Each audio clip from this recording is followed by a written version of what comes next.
이제 장례를 정리하여 주시기 바랍니다. 허가된 경우를 제외한 일반 촬영과 녹음은 여기까지 허용하겠습니다.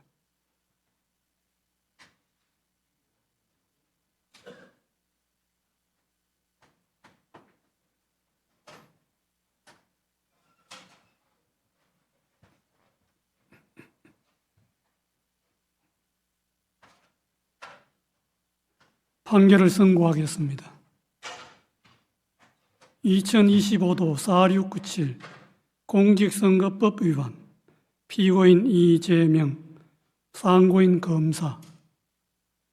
선고에 앞서 재판부 구성과 관련하여 말씀드리겠습니다. 중앙선거관리위원장을 겸직하는 노태학 대법관은 이 사건을 회피하였습니다. 이에 따라 노태학 대법관은 이 사건의 심리와 합의, 선고 등 재판에 관여하지 않았습니다. 이유의 여지를 말씀드리겠습니다. 이 사건은 제20대 대통령 선거 더불어민주당 소속 후보자로 출마하였던 피고인에 대한 허위사실 공표에 의한 공직선거법 위반 사건입니다. 검사는 피고인의 김문기 관련 발언과 백현동 관련 발언에 대하여 공직선거법 제250조 제1항의 허위사실 공표로 공소를 제기하였습니다. 제1심 법원은 김문기 관련 발언 중 골프 발언 부분과 백현동 관련 발언에 대하여는 유죄로, 김문기 관련 나머지 발언 부분에 대하여는 무죄로 판단하였습니다. 이에 피고인과 검사가 항소하였고 제2심 법원에서 검사가 일부 공소사실을 변경하였는데 제2심 법원은 전부 무죄를 선고하였습니다. 검사가 제2심 판결에 대하여 상고하였으므로 대법원은 검사의 상고 이유를 판단합니다. 이 사건의 주요 쟁점은 피고인 김문기 관련 발언과 백현동 관련 발언에 대하여 공직선거법 제250조 제1항에서 정한 허위사실 공표죄로 처벌할 수 있는지 여부입니다. 공직선거법 제250조 제1항은 선거에 당선될 목적으로 연설방송 기타의 방법으로 후보자에게 유리하도록 후보자의 행위 등에 관하여 허위의 사실을 공표한 경우에 처벌하도록 규정하고 있습니다. 여기서 허위의 사실은 진실에 부합하지 않는 사항으로서 선거인으로 하여금 후보자에 대한 정확한 판단을 그르치게 할 수 있을 정도로 구체성을 가진 것이면 충분합니다. 허위의 사실을 공표한 것인지는 표현의 객관적 내용과 전체 취지, 사용된 어휘의 통상적인 의미, 문구 연결 방법 등을 종합적으로 고려하여 그 표현이 선거인에게 주는 전체적인 인상을 기준으로 판단하여야 합니다. 피고인에 대한 공소 사실을 나누어 차례로 살펴보겠습니다. 먼저 김문기 관련 발언 중 골프 발언 부분을 제외한 나머지 부분에 대하여 봅니다. 제2심은 이 부분은 피고인의 인식에 관한 발언일 뿐 행위에 관한 발언이라고 할 수 없거나 독자적인 의미를 가지는 발언 또는 허위의 발언이라고 할 수 없다는 등의 이유로 무죄로 판단하였습니다. 제2심의 이 부분 판단은 수긍할 수 있습니다. 다음으로 김문기 관련 발언 중 골프 발언 부분에 대하여 봅니다. 피고인이 더불어민주당 대통령 선거 후보자로 선출될 무렵을 전후하여 대장동 도시개발 사업 특혜 의혹이 확산되고 그 실무 책임자인 김문기와 피고인 간의 관계가 문제되었습니다. 그러던 중 피고인이 김문기 등과 함께 해외 출장을 가서 사진도 찍고 해외 출장 중에 김문기와 함께 골프를 쳤다는 취지의 의혹이 제기되었습니다. 이에 피고인은 방송 프로그램에 출연하여 김문기와 함께 해외 출장을 가서 얼굴은 봤겠지만 하위직 실무자이어서 기억나지 않는다는 취지로 발언하고 골프 동반 의혹에 대하여 해명하면서 다음과 같이 발언하였습니다. 그리고 국민의힘에서 4명 사진을 찍어가지고 마치 제가 골프를 친 것처럼 사진을 공개했던데 제가 확인을 해보니까 전체 우리 일행 단체 사진 중의 일부를 떼내가지고 이렇게 보여줬더군요. 조작한 거지요. 라는 발언입니다. 검사는 제2심에서 공소장 변경을 통하여 골프 발언에 관한 공소 사실이 피고인이 김문기를 알았는지 인식이 아닌 골프 동반의 교유 행위에 관한 허위 사실 공표임을 분명히 적시하였습니다. 피고인과 김문기의 골프 동반 행위는 당시 유동규를 포함하여 3인이 장시간 함께한 사교적 교유 행위인 점에 비추어 볼 때 피고인과 김문기 간의 관계에 대한 의혹과 관련하여 선거인의 판단에 영향을 주는 독자적 사실로서 주요한 사실이지 인식에 대한 보조적 논거에 불과하다고 볼 수 없습니다. 원심은 공소사실의 대상을 오해하고 법리를 오해하였습니다. 그리고 골프 발언은 문장의 내용과 구조, 사용된 어휘, 전체 취지 등에 비추어 마치 피고인이 골프를 친 것처럼 단체 사진 중의 일부인 사명 부분만을 떼어내어 보여준 것이다. 피고인이 골프를 친 것처럼 조작한 것이다. 는 의미로 해석됩니다. 피고인과 김문기의 골프 동반은 해외 출장 중의 일인데 피고인은 김문기와 해외 출장 동행 자체는 인정하고 있었습니다. 김문기를 하위직에서 몰랐다는 피고인의 발언과 함께 이 골프 발언을 듣는 일반 선거인으로서는 피고인이 김문기와 해외 출장은 같이 갔지만 피고인이 김문기와 함께 간 해외 출장 기간 중에 김문기와 골프를 치지는 않았다는 의미로 자연스럽게 받아들이게 됩니다. 그런데 피고인은 김문기 등과 함께 간 해외 출장 기간 중에 김문기와 골프를 친 것이 사실이므로 이 골프 발언은 골프 동반의 교유 행위에 관한 허위사실 공표에 해당합니다. 마지막으로 백현동 관련 발언에 대하여 봅니다. 피고인은 더불어민주당 대통령 선거 후보자로 선출된 무렵을 전후하여 정치권이나 언론 등으로부터 성남시장 재직 때 추진한 백현동 개발 사업과 관련하여 민간업자에게 특혜를 주었다는 의혹을 받고 있었습니다.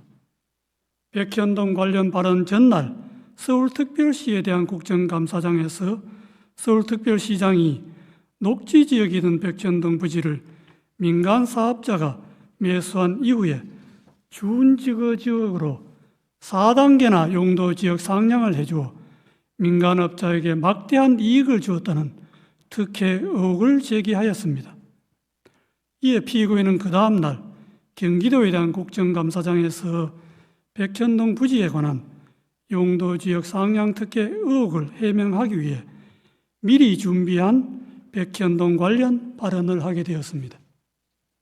백현동 관련 발언은 질의자가 전날 서울특별시장이 국정감사장에서 들어보인 백현동 부지에 관한 4단계 용도지역 상향 특혜라고 기재되어 있는 패널과 동일한 패널을 경기도에 대한 국정감사장에서 제시한 후 거기에 조작이라는 스티커를 붙이고 나서 피고인에게 제기된 백현동 개발 사업 특혜 의혹 전반을 설명하면서 백현동 부지의 4단계 용도지역 상향이 피고인이 준 특혜라고 하는데 그것이 맞느냐는 취지의 하나의 주제에 관한 질문에 대하여 피고인이 한 하나의 답변으로 자연스럽게 연결된 발언입니다.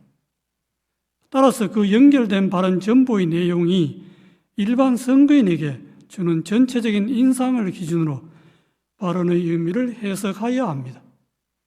당시 피고인에 대하여 제기된 의혹이나 질의자가 제시한 패널과 질의 모두 백현동 부지의 용도지역 상향과 관련된 것이었습니다. 백현동 관련 발언을 접하는 일반 선거인의 관심도 백현동 부지에 집중되어 있었습니다. 그러므로 피고인의 답변도 백현동 부지의 용도지역 상향과 관련된 발언으로 판단됩니다. 피고인의 백현동 관련 발언은 두 가지입니다. 첫째, 국토부가 혁신도시법 제43조 제6항의 의무조항을 들어 용도지역 변경을 압박하였다는 취지의 발언.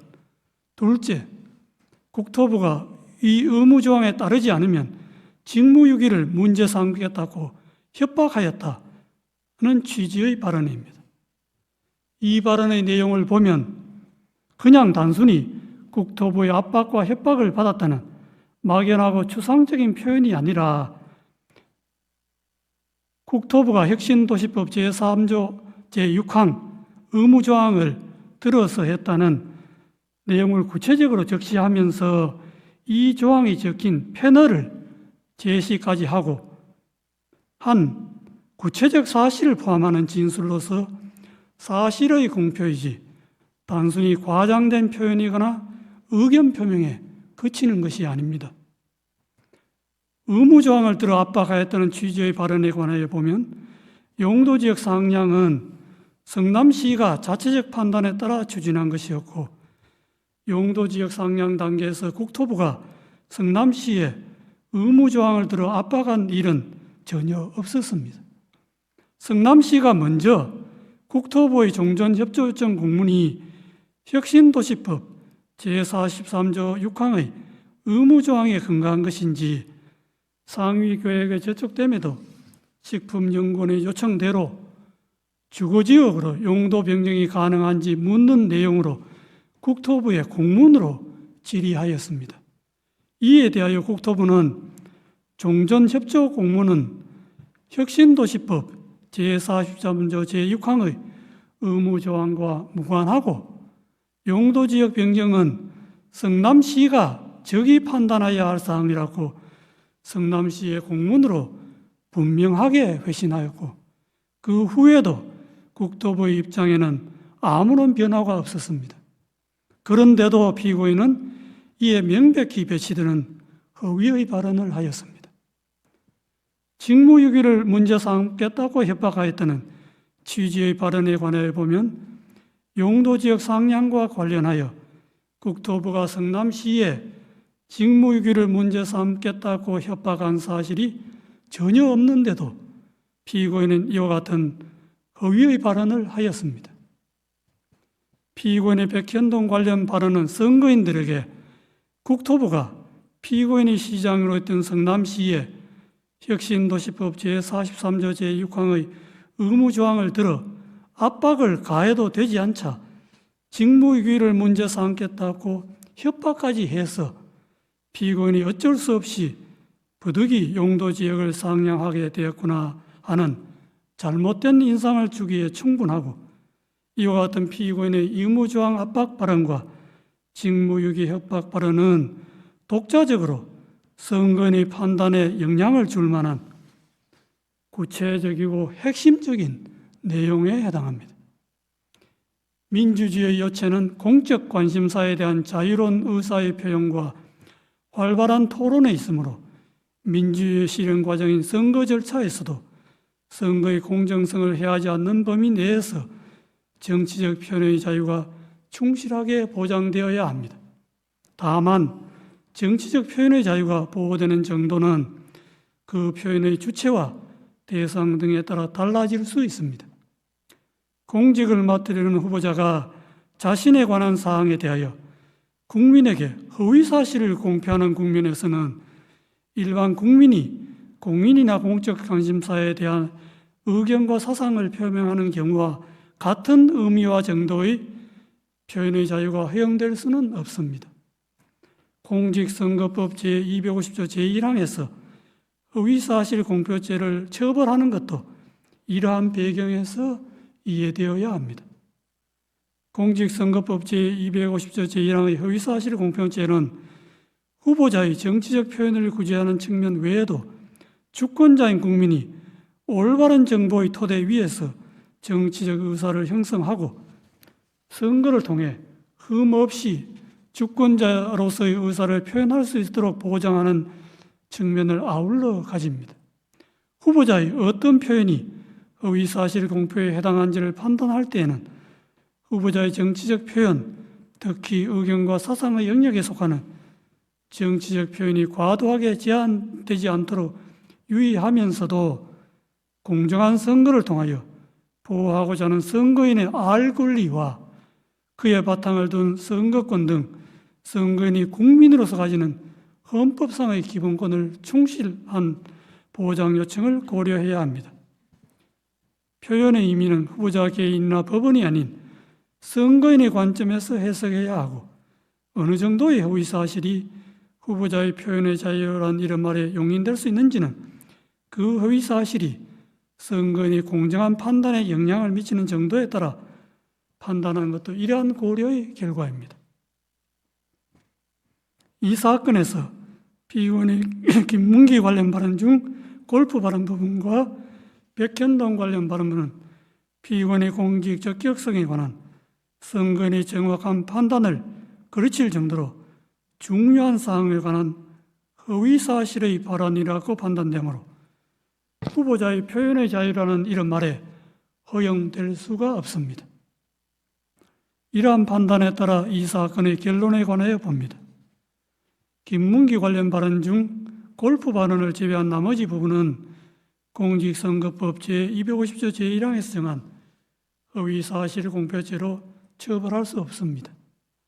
김문기 관련 발언 중 골프 발언은 피의원이 김문기와 함께 간 해외 출장 기간 중에 김문기와 골프를 치지 않았다는 의미로 해석되고 이는 후보자 행위에 관한 허위사실의 공표에 해당합니다. 제2심이 골프 발언을 무죄로 판단한 것에는 공직지역 상량을 하게 되었고 그 과정에서 국토부로부터 직무유기를 문제 삼겠다는 협박까지 받았다는 의미로 해석되고 이는 후보자의 행위에 관한 허위사실의 공표에 해당합니다. 제2심은 피의원이 구체적으로 언급한 국토부의 혁신도시법 제43조 제6항의 의무조항에 의한 압박과 이 의무조항에 따르지 않으면 직무유기를 문제 삼겠다는 협박 부분을 도외시한 채 국토부의 법률에 의한 요구로만 백현동 관련 발언의 의미를 왜곡하여 이를 전제로 백현동 관련 발언을 무죄로 판단하였습니다. 이러한 제2심의 판단에는 공직선거법 제250조 제1항의 법리를 오해하여 판결에 영향을 미친 잘못이 있습니다. 결론적으로 피의원 김문기 관련 발언 중 골프 발언 부분과 백현동 관련 발언 부분은 공직선거법 제250조 제1항의 허위사실 공표죄에 해당한다는 것이 대법원의 다수 의견입니다.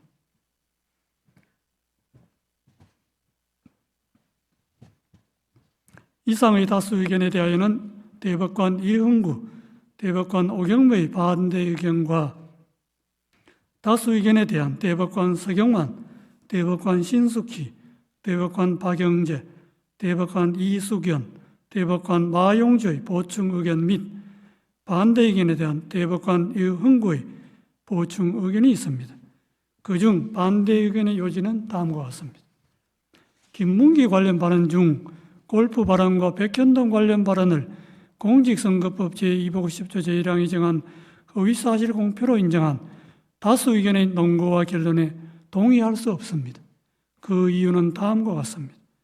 골프 발언과 백현동 발언의 의미를 확정하고 그 허위성을 판단하는 다수 의견의 방식은 선례에서 제시한 방식이나 이를 기반으로 한 다수 의견의 새로운 법리에도 부합하지 않는 방식입니다. 오히려 선례나 다수 의견은 새로운 법리에 충실하게 골프 발언과 백현동 발언의 의미를 해석하면 다수 의견과 다른 의미로도 해석될 수 있습니다. 다수 의견이 제시한 법리들을 바탕으로 각 발언의 의미를 확정하고 그 위성을 판단하면 두 발언은 모두 허위사실 공표에 해당한다는 점에 관한 범죄의 증명이 부족하여 무죄입니다. 대법원은 오랫동안 공직선거법상 의사실 공표죄 사건에서 정치적 표현의 자유를 최대한 보장하는 등 민주주의 헌법 질서의 발전을 위하여 노력하면서 정치적 표현의 자유가 지나치게 제한되지 않도록 의사실 공표죄의 성립 범위를 제한하고 축소하는 법리를 일관되게 선언하여 왔습니다. 대법원이 이러한 선례의 방향성에 역행하여 의사실 공표죄의 적용 범위를 넓히는 해석 방향을 취하는 것은 정치적 표현의 자유와 공론의 장애 규제의 칼을 들이밀음으로써 민주주의 발전의 역사를 후퇴시키는 퇴행적인 발상이 될 수 있습니다. 특히 이와 같은 해석 방식이 검사의 기소 편의 지위와 결합할 경우 민주주의 정치와 법원의 정치적 중립성에 가해지는 위험은 심각할 수 있습니다.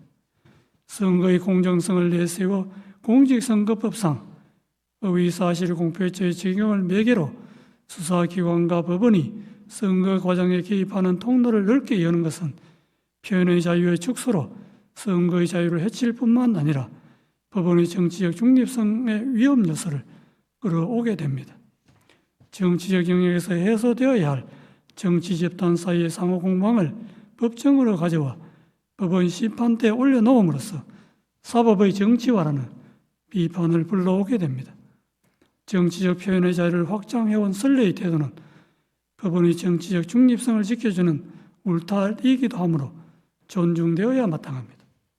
먼저 김문기 관련 발언 중 골프 발언에 관하여 봅니다.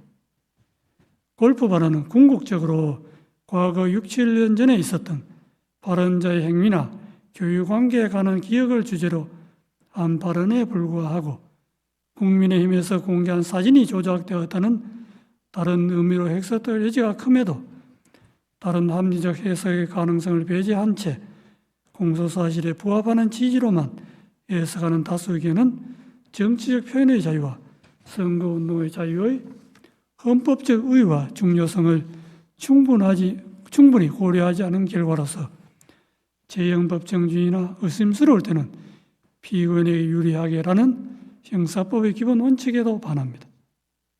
다음으로 백현동 발언에 관하여 봅니다.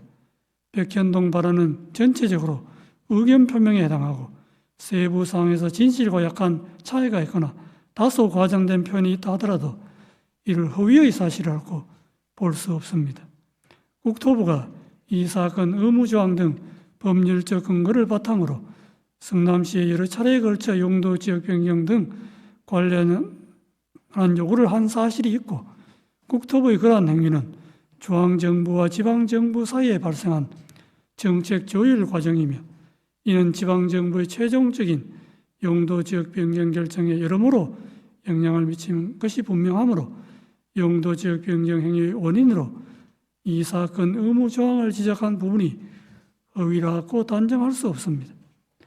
백현동 발언은 피고인의 지방자치단체장으로서 공공성 강화를 위한 정책을 실행한 과정에 대하여 정치적으로 공격을 받고 있는 상황에서 자신이 추진한 정책의 합리성, 정당성을 강조하거나 자신을 방어하는 과정에서 나오게 된 것입니다.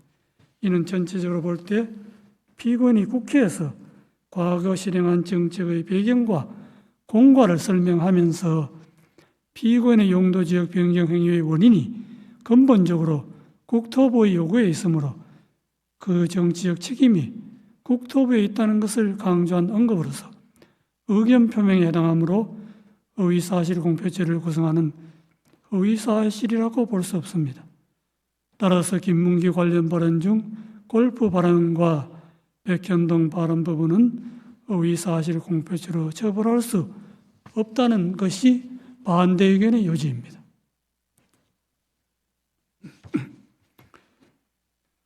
이것으로 이유 요지의 설명을 마치고 이제 주문을 낭독하겠습니다. 다수 의견에 따라 다음과 같이 판결합니다.